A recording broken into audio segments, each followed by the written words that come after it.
Did you have like a dwarf friend like that too, or no? I never knew a midget or like a little person until the first one I ever met. It's difficult.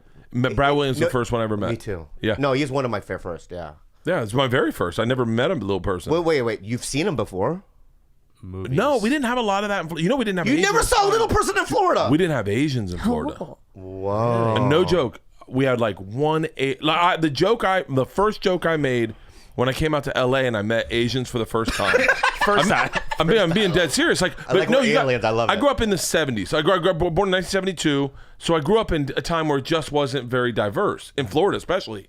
Well, I'm 71, so I was around. But not in Tampa. Oh, that's true. There was Samuel Ho, one guy. That's it. That one guy. Wow. And the first joke I make, and it wasn't even a joke, it was a thing to Dr. Ken. It was a sentence I said to Dr. Ken. An older Asian guy was in the hallway at the Ontario Improv with his wife. And I hit Dr. Ken, and I go, I think your parents are trying to get in. And he goes, I don't know them. And I went, are you serious? And he goes, no. He goes, they're Japanese. I go, what are they saying? And he goes, I don't know. I'm Korean. I go, what are they saying? Yeah. I'm being dead serious. You don't know. That night I went on stage, I said, did you know that Japanese people can't understand Chinese people at all? Oh my God. I had no clue. I thought it was like Italian and Spanish, like pantalones, pantaloni, or like I swear to God, yeah. Wow. I thought it was a little bit. You know what? I don't find that racist at all. You're doing science in your mind. When I was a kid, and you're calculating and all that stuff. When I was a kid, I just didn't know, and so like I like. And the only way you know is to ask, and the only way you got to ask. You can't not ask. Well, you don't have to ask. Or you could just read a book. You could Google it. You could Google it. But that's why the Middle East has so much turmoil. Is none of those languages are even remotely the same. Right. Which gets us to the new subject I'm dying to talk about. Which was the truth about a poo. A poo. Oh yeah. The secret about let me something. When you said that earlier about poo, yeah, I have no idea what the fuck you're talking about. What is it? Can you help me? Do you want the title of it? Yeah, what's the title of it? Poo is his name. It's really I see fascinating. trees are green. By the way, that's cultural appropriation. Yeah, thank you. That's what the crazy thing about comedy these days. So this guy, Secret of Andes by a Poo. Is that what you're talking about? No. It's the problem with a poo.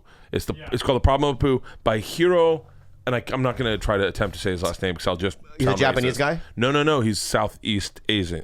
Oh, the Brit. No. What fuck is What are you talking about right now? Hold on. Gilbert, you're embarrassing me. I know, I'm embarrassed. This guy's a headliner. Okay. Hiro Hiro Kun something. Good. But Hiro Kun. But he what? Kondamolu. Yeah. It's by the way, I have to say this.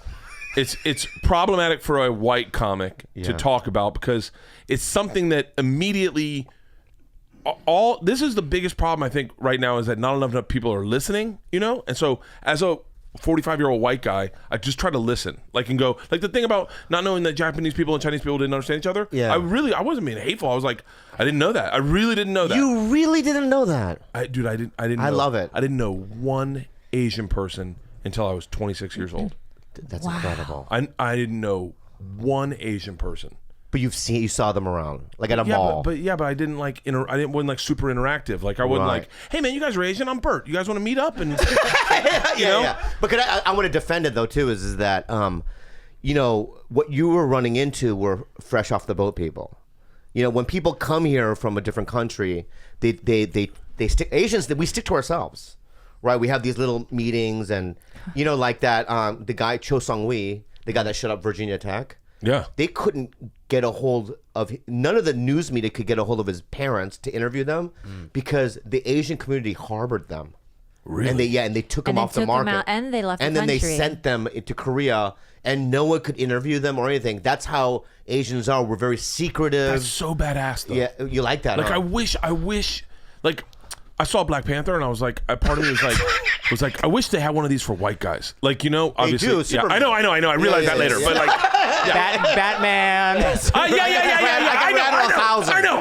Yeah. My point is, Black Panther. Yeah. My point is like white people don't rally like they do. It's just bad when white people get together. Yeah. But like that, I think that's like the Asian communities, like in New York, and that shit. I think that's kind of cool. I don't want that to be lost in progress. I don't want Asians to not be a team. Yeah. Does that make sense? Yeah, Coming out but racist. no, it's not coming out racist. But can I just? I want to say something. I want to say that we don't assimilate enough. Also, Okay. I think that when you come to this country, right, you should not just stick to your culture, but to reach your hand out and talk to African Americans. I think during the riots, there was no communication, and it caused division, and the city burned on fire. We should reach our hands out, and I think people should, not close themselves off No, but to what an about American this? culture. No, but what about this though? How cool is it when you meet another Korean person and you share something that you both similarly shared in childhood that like no one else knows about? You're like, I'm not gonna, but like, did your mom ever fold her clothes like this? And that's the thing that only Koreans do. And then you go, oh, my mom did that too. And then you're like, oh, do you remember this, and this? Yeah. Like white people don't have that at all. Like we have nothing similarly shared. Are you kidding me? No, like I would spend the night. I went to. I had this girlfriend, Sarah Hyland, right, and she lived in the South. And Korean Sarah Hyland? No, she's white. Oh, okay. Yeah. She was this tall, white, kind of rednecky kind of girl. She's really funny. She was a stand-up. Anyway, I used to spend the night. Anyway, we would go there to Louisville, Kentucky, and I would. And her grandmother was like, kind of racist a little bit. Her parents were pretty liberal, and I would wake up and it smelled like my friend Craig's house growing up, which was a combination of coffee, right, apple pie, Dude, this is and a baseball bit. mitts. This is a bit right here. This is, by That's the what way, I smell. do you I realize- smell all three things at the same time. This is, and I that's wish what your I had house. this, I wish I had it. No, there is a, so white people smell, you've triggered him. White people smell like a handful of different things. Yeah. And we don't go much out of the spectrum. That is fucking hilarious. Well, no, but Asians, we don't go much of the spectrum. Our best friends are Vietnamese, and man, you go into their house, like when they bought a new house, Yeah. and we went into there, and we're like, it doesn't smell like your house yet, because they haven't been cooking yet. Yeah. And you know what? Dried squid. Every Korean household that I've ever gone into, they always have kimchi, a big tub of kimchi in the fridge. And when you have like the filtered water, that filtered water always has a hint of kimchi always. Yeah. You know what I mean? Like it seeped into the fucking pipes and stuff. Because the kimchi always stays there. There's always a tub of kimchi, and it's just the whole fridge. It's like sort our of has Flint. that- Oh. Yeah. Like our Flint, Michigan. We don't have tainted water, but we have kimchi water. Yeah, like our fridge sort of has that same Yeah, vibe, we do right? have that same vibe. Yeah. Our kids went to Third Street School on Third Street in Larchmont, border of Koreatown. So it's Wait, let me ask you this: is it private school? no, public school. This is back in the day. They don't go there anymore. But it was predominantly Korean, right? Like the kindergarten class was Korean immersion. So like your kid, and they taught math the way that Koreans learn math is by the way, barely listen to what I'm saying because I don't know what I'm talking about. Yeah. Caution. But I think Korean math's a lot like playing the violin. Okay. Yep. He's I the think- wrong person I to think ask. that Disagree with what he's saying. The Yep. same way to play the violin is how you learn math in Korean. And Asian math is easier than white math. Don't take my word on this. I kind of listened at this orientation. Wait. I'm curious. Math. Nope, Math is nope. this- It's a universe. Let me It's just different. let me say what I'm going to say. Okay. All right, and then you can say no. I'm going to call my wife. Well, no, don't call your wife. No, because she would know what I'm trying to say. Yeah, but what I'm just saying is that I thought numbers were a universal thing. No. It's not. But it's how you learn the math. How that you learn the differs. math is very different because It's true. Korean math was easier to understand than colonial math. So they would teach them math in Korean, and that's why math scores were through the roof.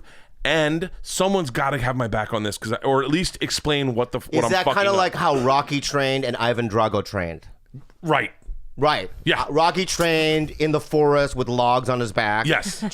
Chasing chickens. Yeah, And yeah. Ivan Drago had the futuristic. Yeah.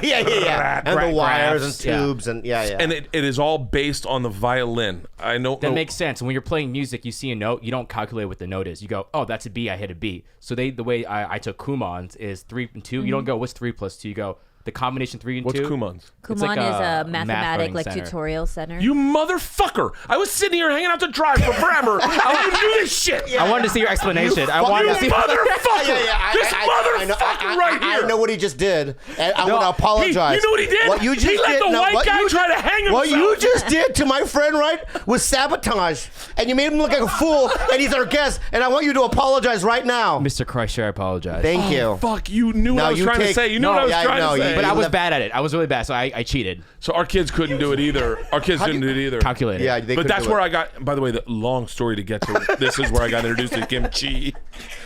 The Korean moms on Thanksgiving, they do a Thanksgiving feast, but it was all Korean food, and so first time I had kimchi was at one of these Thanksgiving feasts when my daughter was in kindergarten. And man, kimchi connected with me. It was something that love story. I was so into it. And so I said to one of the moms, and these are I think probably what is when you just come free, that's not first generation. That's First generation is me. no, yeah, one before you. That's all these moms are that. Immigrants. Yeah, they're immigrants. Yeah, I'm not gonna say that word, but yeah, okay. You can't say immigrants. I don't think I'm allowed to. well, no, you are. Please say it. It's immigrants. When I say it comes out with a little more hate. Yeah. Watch. So these immigrants, I see. I feel like you have a noose in your hand. these fucking immigrants. Yeah. No, but so I told one of the moms, I said, I really like this. What is this? He said, it's kimchi. And I was like, really? And she goes, yeah, you know how it's made. She tells me about how it's made. And I go, I find that fascinating that you bury it and then you dig it up. But they didn't do that for them. But I said, I love this. I want more. And she goes, I'll bring you some tomorrow. Brings me a 5-gallon glass jar of kimchi. I ate this kimchi for a fucking year. My neighbor was a chef named Roy Choi. Roy Choi started. So he was my next door neighbor, Hoagie. and our kids are the same age. Oh, yeah, Roy Choi. Yeah. Roy Choi. I know Roy Choi. Yeah. Roy Choi. What toy? What the fuck is it? I love that. Do I know Roy Choi? Oh, yeah. You know Roy How do I Choi. know Roy He owns Choi? Line Hoagie truck. He owns his restaurants and Line Yeah, but do Hotel. I know him personally? I think so. Are you friends? I love him. I love you, Roy. And he started a thing called kimchi tacos. And he saw this fucking 5-gallon jar of kimchi, and he was like, "You should make kimchi breakfast tacos," and told me how to do it. I made it. Wow. Fucking changed my life. I haven't had kimchi in forever, but and that's why I'm here. I wanted to try it again. No, I'm kidding. Do you have a jar? No, but I love kimchi.